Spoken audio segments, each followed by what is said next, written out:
पुणे जिल्ह्यामध्ये तुकडेबंदी कायद्याचं उल्लंघन करण्यात आलेलं आहे आणि या संदर्भातला प्रकार जो आहे तो रोहन सुरसे पाटील यांनी उघडकीस आणलेला आहे।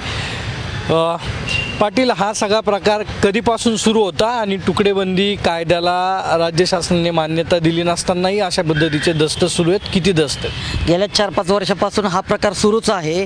हवेली क्रमांक 3चे तत्कालीन प्रभारी दुय्यम निबंधक गणपत पवार यांनी गेल्या 4 महिन्यापासून अनेक तुकडेबंदी कायदा रेरा कायद्यांचा भंग करून अनेक दस्त नोंदणी केली आहे आणि त्या अनुषंगाने मी स्वाभिमानी ब्रिगेड संघटनेच्या वतीने निवेदन महाराष्ट्राचे नोंदणी महानिरीक्षक रवींद्र बिनवडे सहजिल्हा निबंधक संतोष शिंगाणे यांच्याकडे दिला आणि त्या निवेदनाच्या अनुषंगाने त्यांनी चौकशी केली।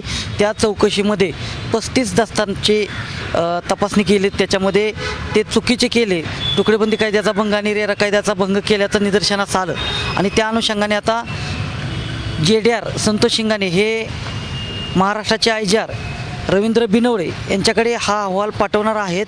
ह्या अहवालाची तत्काळ रवींद्र बिनवडे यांनी चौकशी करून संबंधित अधिकाऱ्यावर योग्य ती कारवाई करावी अशी माझी स्वाभिमानी ब्रिगेड संघटनेच्या वतीने मागणी आहे। नेमके तुकडेबंदी कायदा काय आहे आणि कशा पद्धतीने दस्त करण्यात आले? नाही, आता कसं माहिती आहे का, 10 गुंठेच्या आतले दस्त करता येत नाहीत, परंतु 10 गुंठेच्या आतले 2 गुंठे 3 गुंठे असे दस्तांची नोंदणी केली आहे। त्याच्यामुळे तुकडेबंदी कायद्याचा भंग झाला आहे। फ्लॅटचे ग्रामपंचायत फ्लॅटचे दस्त नोंदणी केलेले आहे, त्यामुळे रेरा कायद्याचा भंग झालेला आहे।